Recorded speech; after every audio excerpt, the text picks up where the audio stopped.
Hello everybody. So for today's card I stamped the image, this is Roberto's Rascals Twyla's Leafy Friends onto some watercolor paper with my VersaFine Onyx Black ink.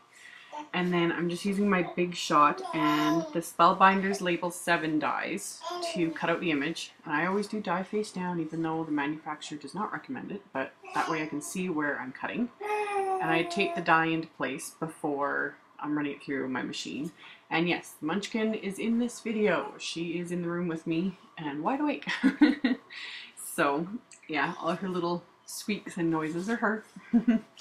So once I did all of that, I am using just my little water brush and then the Tim Holtz Distress markers to color in the image. And I get the area I want to color first damp a little bit with the water brush, and I always keep a piece of paper towel on hand because even though, like, do not squeeze the water brush when using it, but it's either usually too dry or water just comes pouring out of it. Like any brand I've tried, it's kind of the same thing. So it's kind of a finicky little thing, but it's convenient, that's why I use it. So for the skin, I'm just using the tea dye marker, and it looks kind of weird, and even on camera it looks weird, and in real life it looks similar to that. It kind of has this kind of greenish tinge to it almost, but trust me, when it dries to a nice kind of skin shade. So this is one thing where you kind of need to do the work and watercolor and everything else, let it dry, like walk away from it, let it dry, come back and take another look at it. Because when I first did it, I was so not happy with it. But then after I let it dry, walked away, went and did something else, came back, I was actually quite impressed with how the colors, they kind of changed as they dried. So I did the skin, and then I just used a tiny bit of the spun sugar for her cheeks. And then for her hair, I'm using the Vintage Photo. And again, getting it damp, and then coloring on some of the marker, and then moving it around with the brush. You can also, I've shown in other videos, I scribble the markers onto a piece of plastic to use as a palette, and then pick up the color that way. It's kind of just personal preference. Either way works. The one thing to note is when you get the area damp on the watercolor paper, if it's too damp, you'll have a hard time adding the color from the markers because they'll start to absorb the water. So you're just kind of washing them out. So it's, again, it's just something you kind of have to play with to see what works for you. So colored it all in with the hair, and then went back in and added another layer to kind of deepen the color. And then I'm going on to her clothes, and I was using Barn Door for her little sweater. And yeah, I forgot the second sleeve, but I added that, colored it in afterwards. And yeah, my Barn Door marker is like almost completely dried out. I don't think I had the lid on it properly. I'm gonna have to get me a new one because it was a bit of a pain to work with. But yeah, I colored her little shirt and shoes, and then her little skirt and socks, I'm just using the Spiced Marmalade. And then for the leaves, I had a lot of fun. I love fall and like fall colors for leaves, so this was like the funnest part for me. So I got all the leaves wet with the water brush, and then I just scribbled on a tiny bit of forest moss, not very much, because I want to make the leaves all multicolored in colors for fall. So spread that color around a bit, and then I went in with Rusty Hinge, just a deeper, oh, I love this color, kind of bronzy color, and move that around a bit. And then finally I took my Spiced Marmalade again and scribbled that onto the leaves in the white areas. And that way you get some really pretty multicolored fall leaves, like so much fun.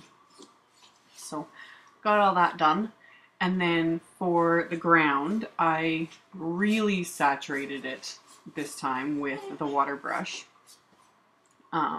It gives it a really nice wash effect. And when I do things like this, I try not to get too close to the line images, especially if they're still wet. Really works to kind of let each section either dry between coloring or use your heat tool and completely dry it, because otherwise you're going to end up with a smeary mess. So did the same, added the color with marker, but then I also scribbled the marker onto just an acrylic block and picked it up to give a little bit more color saturation. And then I'm doing the exact same thing to the sky. Getting the area wet first, not going near the lines, and then just picking up the color. This is Tumbled Glass.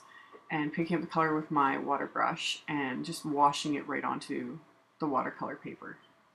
So once I've done that, I can go back in again and like deepen the areas that I want to closest to the image, and it just gives the prettiest wash effect, and it helps to work when you're doing a large area like this, work in smaller sections so that it doesn't dry on you and then you end up with like marker lines or just really unevenness, because again, you want that kind of wash effect.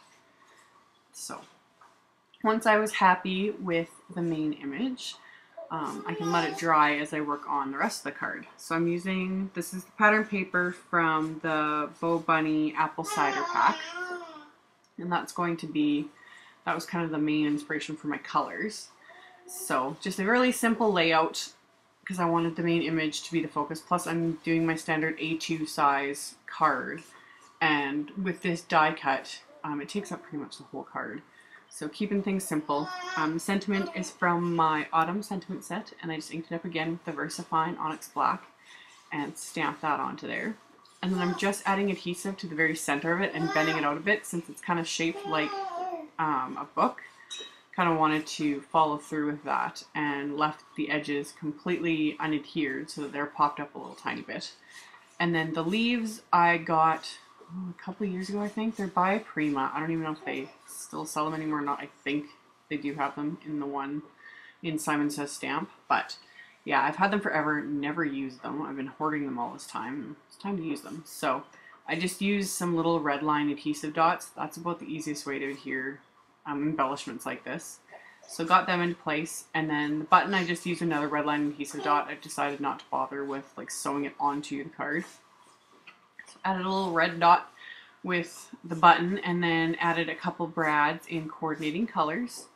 So just pierce the holes through and put those into place. So that kind of finishes off the embellishments anyway. And then I'm going to mat this with a piece of dark brown cardstock. I've had a lot of people over the last couple of years asking for me to include all the measurements for all the layers that I do. Honestly, I don't really measure. With my A2 card fronts, I do cut some of the main layers a little bit smaller. I do like 4 1/4 by, or 4 1/8, you know, by 5 3/8 or whatever, things like that. But most of my layers I don't measure. I just eyeball everything because it's quicker and easier. So yeah, that's why I don't share measurements that, and I don't have time to measure everything. So anyway, adhered that all onto my card base, which is, this is really old Stampin' Up! More mustard cardstock. They retired this years ago. It's the perfect color for fall. Like, I never use it the rest of the year pretty much, and then when fall comes, I can't get enough of it. So now I'm kind of worried I'm probably going to run out of it, and I'll never be able to get it again, which really sucks. So anyway, for the inside of the card, use the exact same pattern papers, just the pieces left over from cutting the outside. And then I die cut another piece of just white cardstock with the same label 7 dies. And then I inked up the main image with the More Mustard ink, stamped it onto scratch paper to lighten it up a little bit so that you can still write over it and it's not going to interfere with that image. And then just adhered that to the inside of the card, and that's all there was to it. So I'm going to get that into place. I kept it super simple because again, it's kind of a large die cut area, so it just kind of mirrors the outside.